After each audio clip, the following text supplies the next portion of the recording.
favor. Él me abrirá la puerta y así entrar podré. Redención Él ha comprado y perdón me da por fe. Hermano Tajiri, una vez más con el mensaje de la palabra de Dios. Hermano Rodolfo, que Dios bendiga. Gracias. Hermanos, muy buenos días. Anoche estuvimos meditando acerca de las implicaciones del llamamiento al ministerio. Y anoche comprobamos que ser llamado al Señor es un tremendo privilegio, pero a la vez tiene implicaciones muy serias. El llamamiento es costoso, tiene un alto precio, pero vale la pena llevarlo, porque hemos definido quién es quien nos llama al ministerio, quién ha sido quien nos ha invitado a un seminario por un tiempo tan específico, tan valioso para la preparación personal y el futuro de nuestro ministerio. Esta mañana quisiera compartir el tema un llamamiento o un llamado al valor. Al valor. Quiero usar la palabra coraje, pero en el sentido de ánimo, de enfrentamiento, de ir hacia adelante. Un llamado al valor. Y estaba pensando en este tema porque cuando por primera vez nos constituimos en un seminario para estudiar y someternos a la disciplina del estudio y a la disciplina de la institución para el beneficio personal, para el beneficio de nuestro ministerio, todo es nuevo. Todo es nuevo.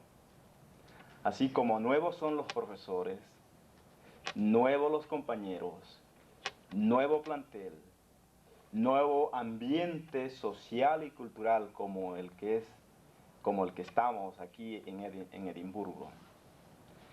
Y parece que algunos compañeros de años pasados se especializan en desanimarnos y nos comentan del horario de estudio y nos indican ciertas materias y sus dificultades y nos señalan a ciertos profesores como estrictos.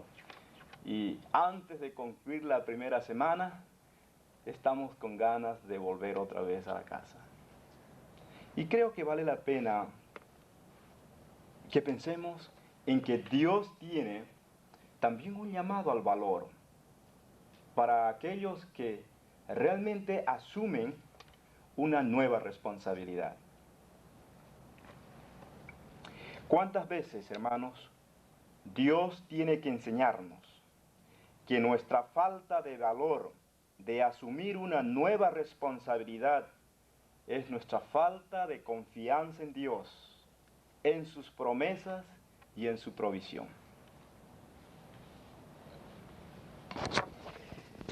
Quisiera invitarles a que abran la palabra de Dios al libro de Josué, en el Antiguo Testamento, el capítulo 1,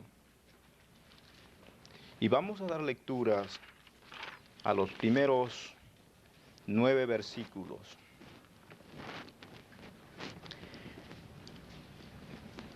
Aconteció después de la muerte de Moisés, siervo de Jehová, que Jehová habló a Josué, hijo de Nun, servidor de Moisés, diciendo: Mi siervo Moisés ha muerto. Ahora, pues, levántate y pasa este Jordán, tú y todo este pueblo, a la tierra que yo les doy a los hijos de Israel. Yo os he entregado, como lo había dicho a Moisés, todo lugar que pisare la planta de vuestro pie, desde el desierto y el Líbano hasta el gran río Éufrates, toda la tierra de los heteos hasta el gran mar donde se pone el sol, será vuestro territorio. Nadie te podrá hacer frente en todos los días de tu vida. Como estuve con Moisés, estaré contigo. No te dejaré ni te desampararé. Esfuérzate y sé valiente, porque tú repartirás a este pueblo por heredad la tierra de la cual juré a sus padres, que la daría a ellos. Solamente esfuérzate y sé muy valiente para cuidar de hacer conforme a toda la ley que mi siervo Moisés te mandó. No te apartes de ella ni a diestra ni a siniestra, para que seas prosperado en todas las cosas que emprendas. Nunca se apartará de tu boca este libro de la ley, sino que de día y de noche meditarás en él, para que guardes y hagas conforme a todo lo que en él está escrito, porque entonces harás prosperar tu camino y todo te saldrá bien. Mira que te mando que te esfuerces y seas valiente. No temas ni desmayes, porque Jehová tu Dios estará contigo en donde quiera que vayas. Oremos. Señor, te damos gracias por la oportunidad que tenemos de estudiar tu palabra en este lugar. Gracias por llamarnos en una forma muy personal los días pasados o hace muchos años para el servicio del ministerio. Gracias, Señor, por el privilegio que tenemos de dedicarnos exclusivamente a la tarea del entrenamiento. Y pedimos, Señor, que al iniciar este periodo de nuestra capacitación personal, podamos, Señor, entregarnos completamente a ti, obedeciendo tus estatutos cada día, con el deseo de aprender más y conocerte mejor cada día. Gracias, Señor, que tienes en esta mañana una palabra de aliento, una palabra de esperanza y de promesas para nuestros días futuros. En el nombre de nuestro Señor Jesucristo. Amén. Hace varios años, cuando empezaba mi ministerio en mi país, fui invitado a predicar por primera vez en nuestra iglesia más grande de mi ciudad. En aquella iglesia se reunían los líderes más importantes de mi iglesia nacional.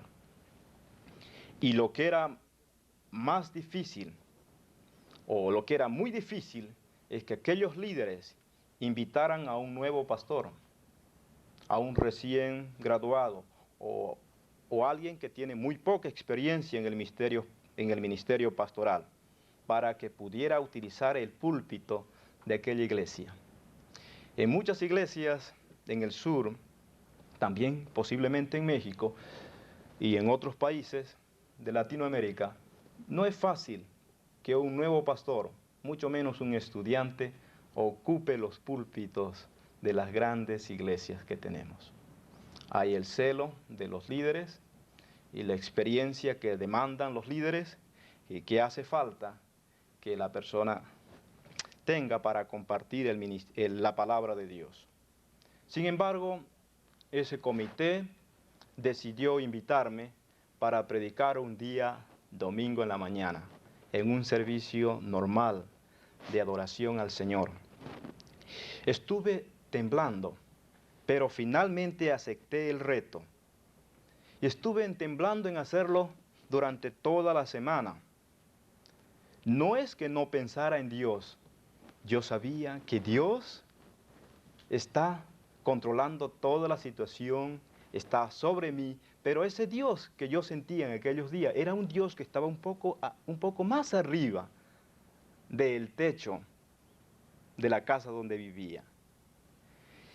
De manera que acepté el reto, pero estuve pensando en sí mismo, en mi insuficiencia, en mi falta de experiencia en la predicación, y temblando de hacer muy malas cosas frente a los líderes de mi iglesia nacional. Pues me puse a pensar sobre el tema que iba a predicar, y estando a solas meditando y pidiendo al Señor su dirección, me vino lo que podría venir a cualquiera en una forma natural. Tengo la oportunidad de coger mi ametralladora y lanzarle piedras ahí o balas a cada uno de ellos, decirles sus verdades. ¿Cómo son ellos? ¿Por qué se comportan así? Y estuve en un momento luchando en tratar de definir, usar la Biblia, el púlpito como una trinchera y entregarle piedras y darle piedras a los líderes de mi iglesia. Pero me vino un pasaje de la Escritura, en Efesios el capítulo 1, los primeros versículos, con el tema Nuestras riquezas en gloria. Nuestras riquezas en gloria. Para los líderes de mi iglesia, ¿qué significaba? Pero el Señor me dijo, Rodolfo, presenta el mensaje del Evangelio y muestra a ellos a través de Efesios capítulo 1 que hay riquezas más grandes que las terrenales. Que la iglesia vive con esas riquezas. Son reales en nuestra vida cotidiana. Hermanos, preparé mi mensaje, Nuestras riquezas en gloria. Lo preparé el bosquejo y estuve el domingo en el púlpito, predicando sobre las riquezas en gloria, hablando de la elección por el cual Dios nos ha llamado, nos ha escogido en Cristo, y de las bendiciones que Pablo va señalando en el libro de Efesios capítulo 1, como si fuera una película, mostrando la belleza que Dios ha dado a su iglesia. Pues al concluir el mensaje, yo no tenía la experiencia de invitar a alguien a recibir a Jesucristo, mucho menos porque muchas veces me habían dicho que en esa primera iglesia era difícil que levantaran la mano para recibir al Señor Jesucristo. Quizás en la noche podrían hacerlo en el culto evangelístico, pero no en un culto de adoración. Pues predicando sobre las riquezas en gloria, pues al finalizar invité a las personas que no conocían al Señor para recibir al Señor Jesucristo y que se hagan propietarios de estas riquezas. No sé cómo lo hice, pero invité y para mi sorpresa, no esperaba que nadie se convierta, lo hice por el hecho de que debería hacerlo. No esperé que nadie levantara su mano, pero para mi sorpresa, 4 jóvenes allí atrás levantaron sus manos. Y yo no sabía cómo manejar la situación. Les invité adelante, vinieron y oré por ellos. Hermanos, el Señor me enseñó que nuestra insuficiencia, nuestra debilidad humana, no es lo importante. Es lo que Dios puede hacer en nuestras vidas cuando nos ponemos en sus manos. Hace unos 4 meses, una iglesia aquí en North Louisiana me invitó a mi esposa y a mí para que fuéramos a compartir nuestro testimonio y nuestro ministerio que estamos realizando en el seminario de Río Grande. El propósito era conocernos, charlar con nosotros y compartir la palabra del Señor el día domingo. Eso pareciera corriente y normal para uno que es pastor, pero no era así para mí, porque era la primera vez que tenía que predicar en el idioma inglés en una iglesia. Me entregaron el tema, predica hermanos sobre misiones. No era lo que yo había preparado, lo que tenía preparado en inglés. Preparar un tema de misiones en inglés fue unos días difíciles que tuve que hacerlo. Lo hice y fuimos con la confianza y a la vez temblando, sin esperar muchos resultados, porque pensé que no iban a entender muy bien lo que quería decirle. Pero fui.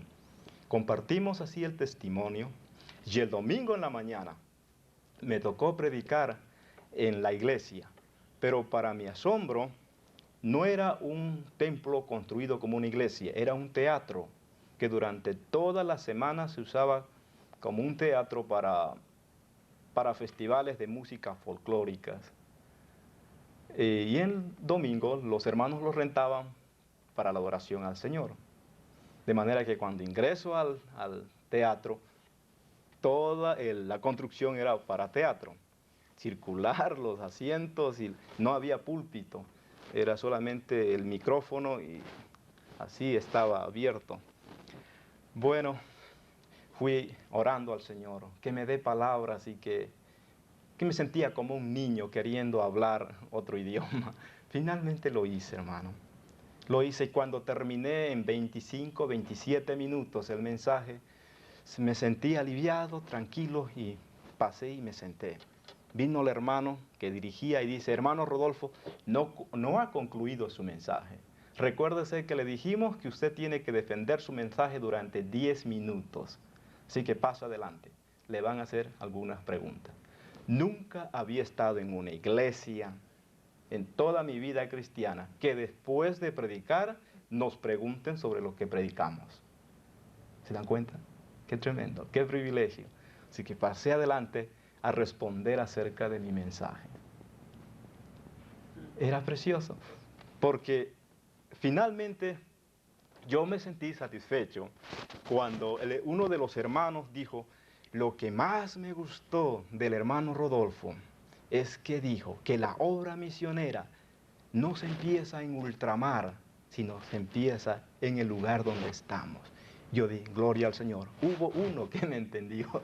Entonces, quedé tranquilo de que podía haber comunicado algo de lo que quería compartir con ellos. Hermanos, yo considero que esto fue lo que ocurrió a Josué. Moisés, el líder, había muerto. Y Josué estuvo a un paso de tomar el lugar vacío de este gran líder. Aquí Josué tenía que enfrentar el más grande desafío de su vida. Inferimos por varios pasajes de las Escrituras, como Deuteronomio, el capítulo 34, los primeros 12 versículos, que como líder de Israel, Josué, como el segundo líder después de Moisés, esto no fue una sorpresa para él. Sin embargo, la realidad y la tremenda responsabilidad lo estremeció profundamente. El temor y la ansiedad cundieron en Josué. Yo pienso que preguntas amenazantes inundaron su mente.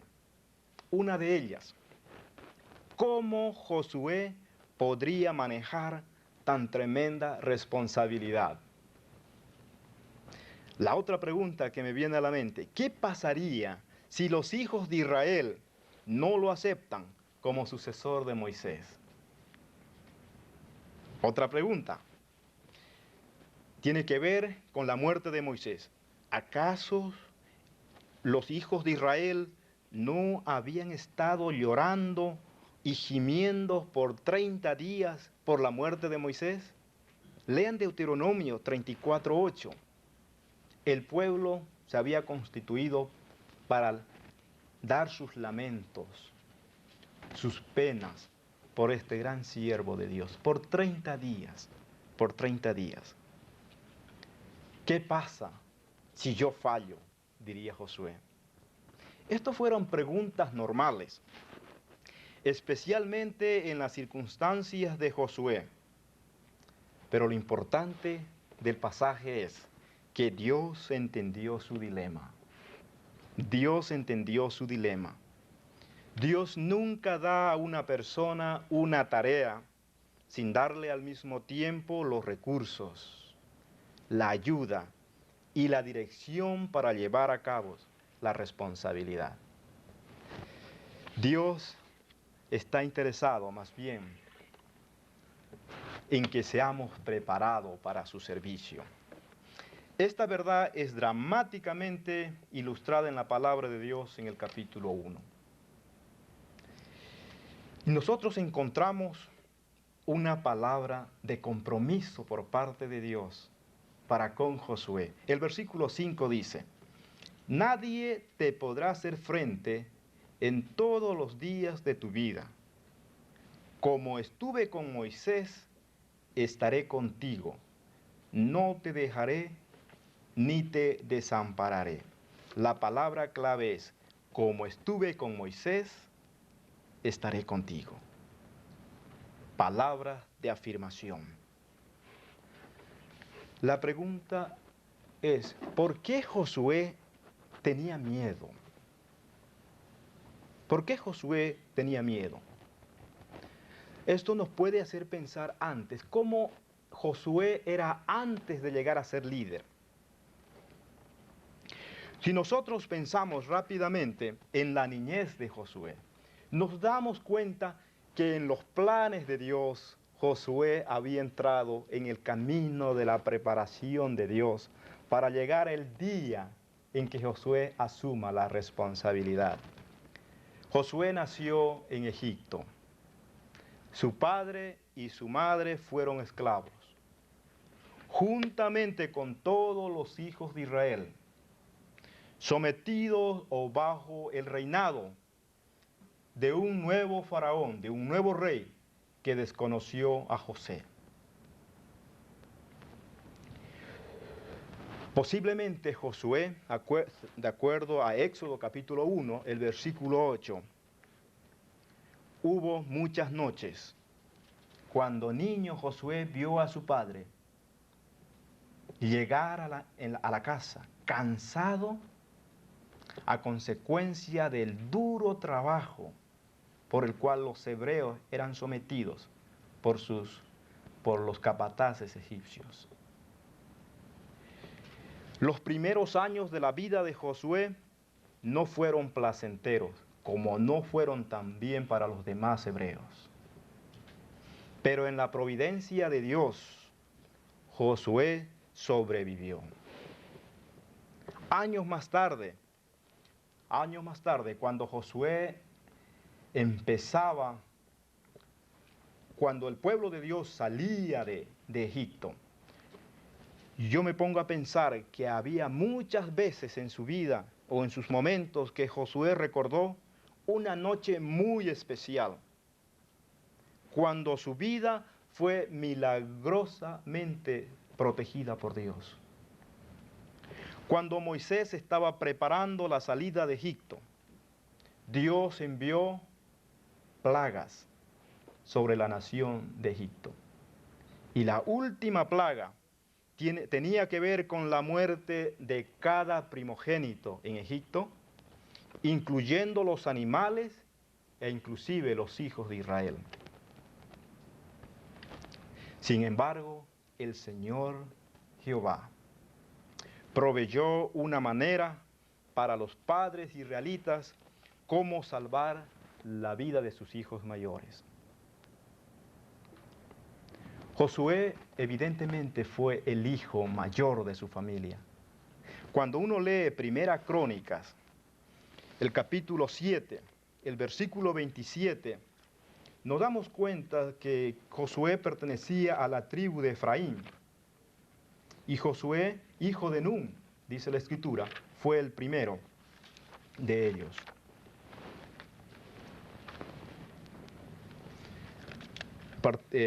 Primera Crónica 7, 20 al 27, ustedes descubren que Josué fue el hijo mayor. Dice así: Nun su hijo, Josué su hijo. Poniendo a Josué como el hijo mayor. En la herencia, en la cronología de los nombres de Israel se pone el hijo mayor. Hermanos, es importante que Josué, en su temprana edad, cuando joven, nunca pudo olvidar aquella noche ni la mañana siguiente, cuando el pueblo, los padres o los egipcios se levantaron y descubrieron que sus hijos mayores habían muerto. El aire fue llenado con lamentación. Pero cuánto gozo habría en aquellos jóvenes mayores que no murieron, que fueron preservados milagrosamente por la provisión de Dios. Cuando salieron caminando, salieron esa noche, a medianoche, de Egipto, rumbo a la tierra prometida, cuánta alabanza habría en aquellos jóvenes. Es interesante, hermanos, notar que Dios en sus planes tiene etapas en nuestra vida y Él va formando y va conformándonos para ser más tarde sus líderes. Josué fue un hombre valiente años más tarde. Él fue un líder militar de mucho éxito durante la travesía por el desierto. Él fue uno de los 2 espías que trajo una información positiva cuando Israel estaba por entrar y conquistar la tierra de Canaán. Aunque humanamente hablando, parecía una tarea imposible. Si ustedes leen Número 14, los versos 6 al 9, se darán cuenta que fueron 12. Y 10 decayeron, infligieron temor ante su pueblo. Y como consecuencia de aquella situación, esa generación no entró a la tierra prometida. Pero Josué y Caleb fueron los únicos que confiaron en la mano poderosa de Dios. En Número 37 o 31, verso 7 y versículo 8, encontramos que Moisés informó a los hijos de Israel que indicándoles que Josué guiaría la tierra prometida. Y en la presencia de todo el pueblo, Moisés le encargó esta tarea. Leamos Número, hermanos, capítulo 31, versos 7 y 8.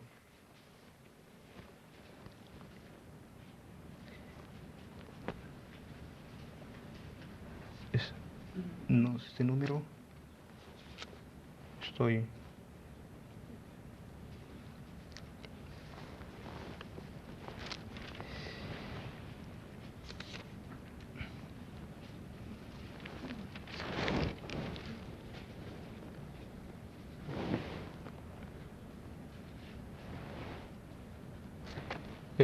tengo cambiado la cita, pero podemos leer Deuteronomio, hermanos, también.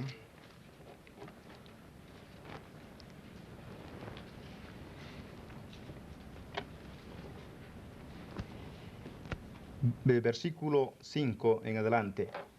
Y murió allí Moisés, siervo de Jehová, en la tierra de Moab. Capítulo 34, verso 5. Y murió allí Moisés, siervo de Jehová, en la tierra de Moab, conforme al dicho de Jehová. Y lo enterró en el valle, en la tierra de Moab, enfrente de Bet-peor, y ninguno conoce el lugar de su sepultura hasta hoy. Era Moisés de edad de 120 años cuando murió. Sus ojos nunca se oscurecieron, ni perdió su vigor. Y lloraron los hijos de Israel a Moisés en los campos de Moab 30 días. Y así se cumplieron los días de lloro y de luto de Moisés. Y Josué, hijo de Nun, fue lleno del espíritu de sabiduría, porque Moisés había puesto sus manos sobre él, y los hijos de Israel le obedecieron, hicieron como Jehová mandó a Moisés. Pero con toda su obvia valentía de este hombre y la preparación que había tenido para esta nueva tarea, cuando el tiempo llegó, Josué fue sobrecogido con temor, tenía miedo. Hay en el capítulo 34, podemos inferir que uno de sus temores era este: ¿cómo podría él reemplazar a un líder a quien Dios ha declarado irreemplazable? Deuteronomio 34, 10 al 12. Y nunca más se levantó profeta en Israel como Moisés, a quien haya conocido Jehová cara a cara. Nadie como él en todas las señales y prodigios que Jehová le envió a hacer en tierra de Egipto, a Faraón y a todos sus siervos y a toda su tierra. Y en el gran poder y en los hechos grandiosos y terribles que Moisés hizo a la vista de todo Israel. Dios mismo hace una tremenda alabanza sobre Moisés. ¿Se dan cuenta? Que la nueva tarea que Josué tenía no era fácil.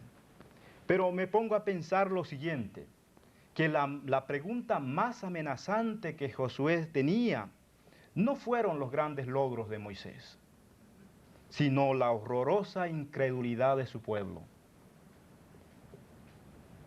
¿Cuántas veces Josué fue testigo de un pueblo rebelde, de un pueblo intolerante ante las promesas de Dios?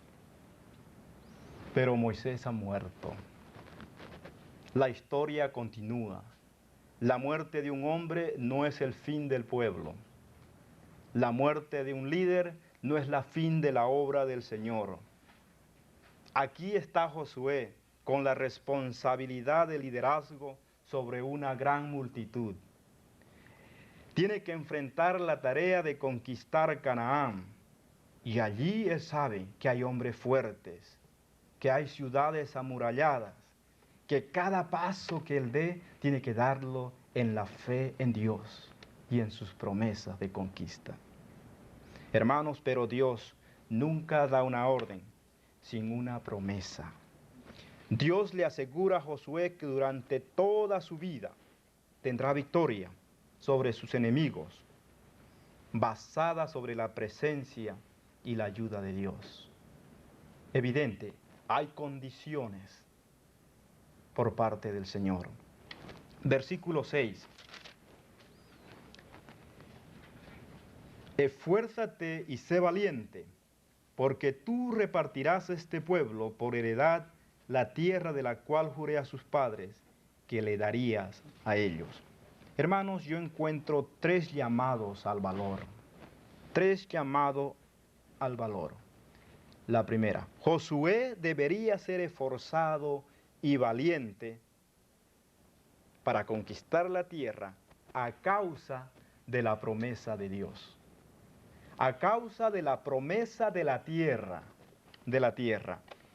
Era evidente que Josué iba a requerir fortaleza física por los desgastes de las campañas militares que vendrían por delante. Con todo, Josué debería tener en mente que la promesa de heredar la tierra había sido dada por Dios a los patriarcas, a sus padres. ¿Qué dice más adelante?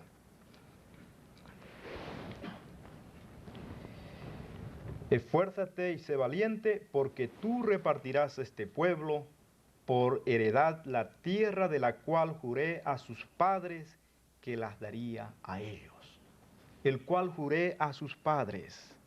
Hermanos, Dios había dado la promesa a Abraham en primer lugar, muchos años antes, en Génesis capítulo 13, capítulo 12 y capítulo 13, versos 14, Dios afirma a Abraham que a él le daría la tierra y a su descendencia.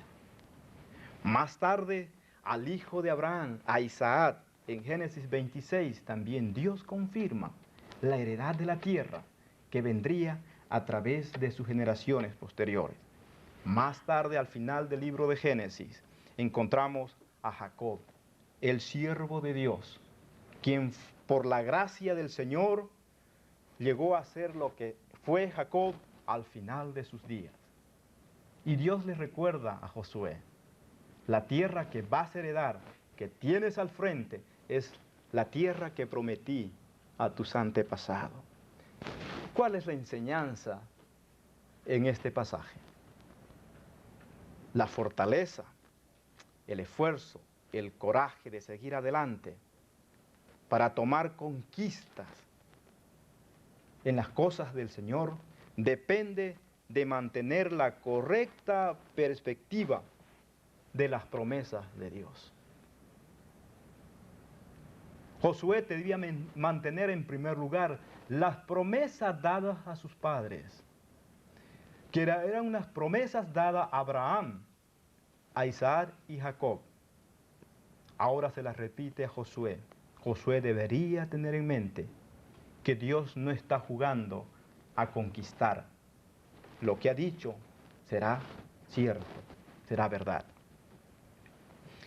El versículo 7 dice así: solamente esfuérzate y sé muy valiente para cuidar de hacer conforme a toda la ley que mi siervo Moisés te mandó. No te apartes de ella ni a diestra ni a siniestra, para que seas prosperado en todas las cosas que emprendas. El versículo 7, yo encuentro el elemento más importante en la vida de Josué. Josué debería ser esforzado y valiente a causa del poder de la palabra de Dios. A causa del poder de la palabra de Dios. Esta exhortación fue más fuerte que la primera, indicando por lo tanto que la más grande fortaleza de carácter es la obediencia a la palabra de Dios. La obediencia fiel y totalmente. Y esto fue un requisito necesario para ganar batallas militares más adelante. Si Josué deseaba prosperidad y éxito en la conquista de Canaán, él tenía que observar la obediencia a la palabra de Dios. La ley de Dios nunca debía apartarse de su boca. En otras palabras, él tenía que hablar acerca de la palabra de Dios. Hermanos, el éxito en la vida cristiana, el éxito en el seminario, el éxito en el ministerio pastoral, el éxito en otros servicios cristianos es cuando mantenemos en alto la palabra de Dios. Cuando la palabra de Dios llega a ser el primer motivo del líder. Cuando la estudiamos, la entendemos y la aplicamos, la palabra de Dios cobra realidad, se hace carne entre nosotros. Josué tenía que mantener esta correcta perspectiva.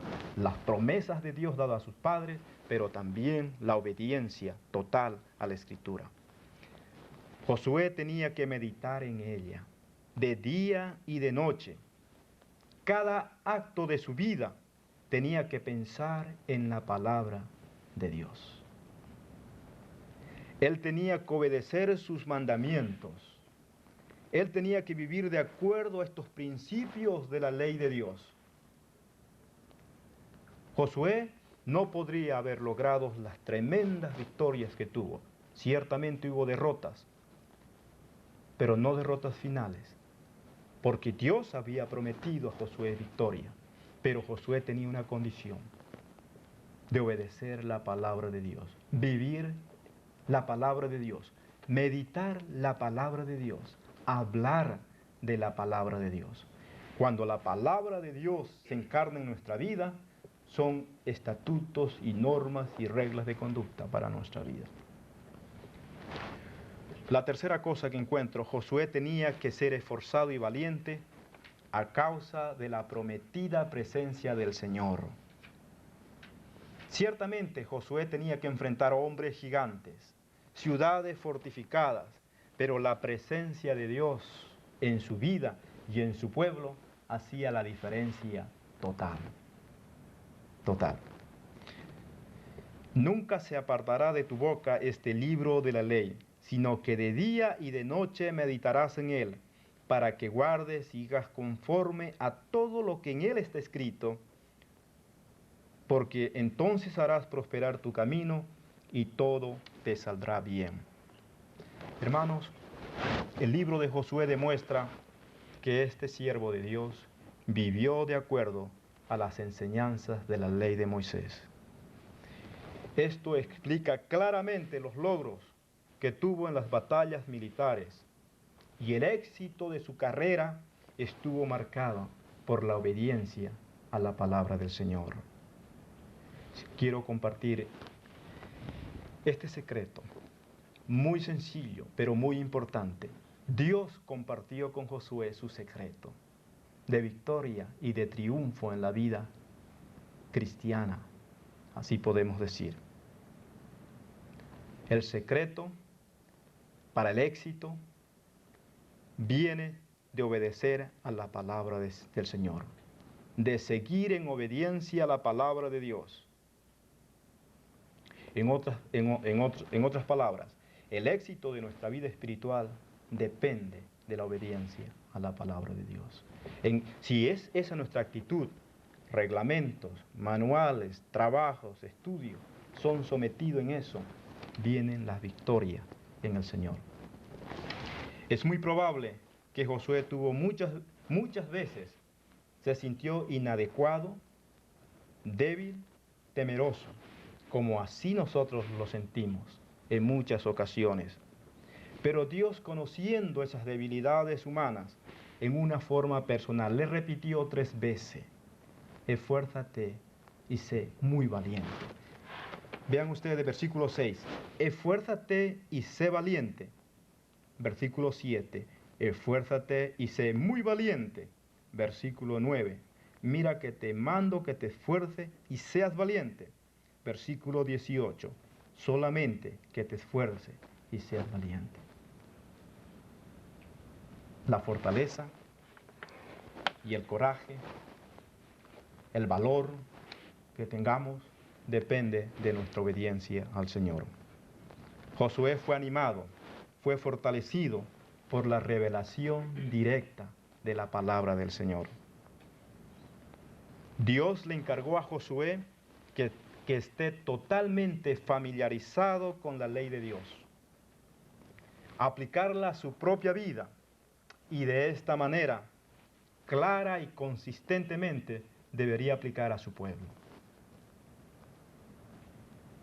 Si nosotros queremos compartir la palabra de Dios con nuestro pueblo, con nuestra iglesia, con los nuestros, con los suyos, tenemos que aplicar primeramente en nuestra propia vida para aplicarla a los otros. Obediencia a la palabra de Dios trae múltiples bendiciones. Trae múltiples bendiciones. Dios compartió con este nuevo líder de Israel, aunque temeroso, lleno de ansiedades, un importante secreto del éxito espiritual y el liderazgo: obediencia a su palabra, obediencia total a su palabra. Hermanos, aquí en el seminario y en otros seminarios se insiste en la importancia de la vida espiritual. Ese debe ser el primer camino, el primer aprendizaje de su vida aquí en el seminario. Hay muchas cosas que hay que hacer: levantarse muy temprano, trabajar, estudiar, cumplir reglamento y otras cosas, pero si no cumplimos el primer requisito, nuestra vida se hace pesada y más tarde llena de amarguras. Pero si ponemos y entendemos el secreto espiritual por el cual Josué tuvo éxito, nuestra vida será también de éxito y de mucho futuro en nuestra vida pastoral. Que el Señor nos bendiga, hermanos.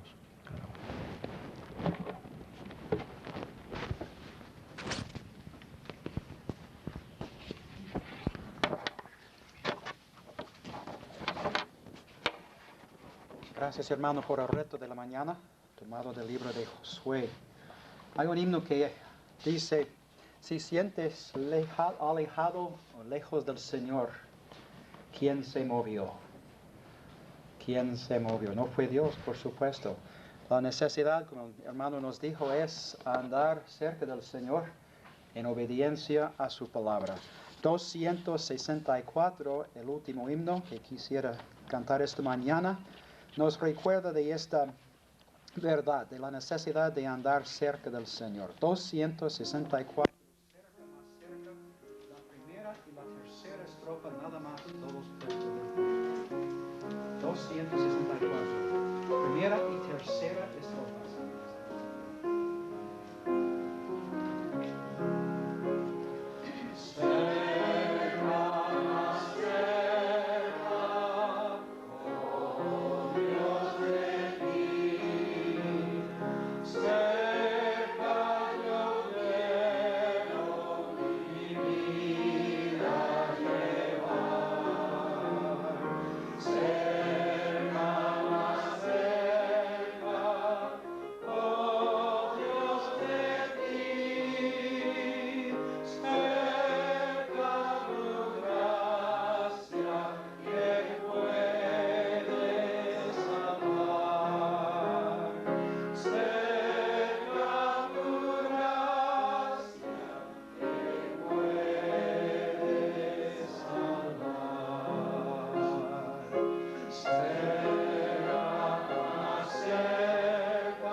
Gracias. Están despedidos.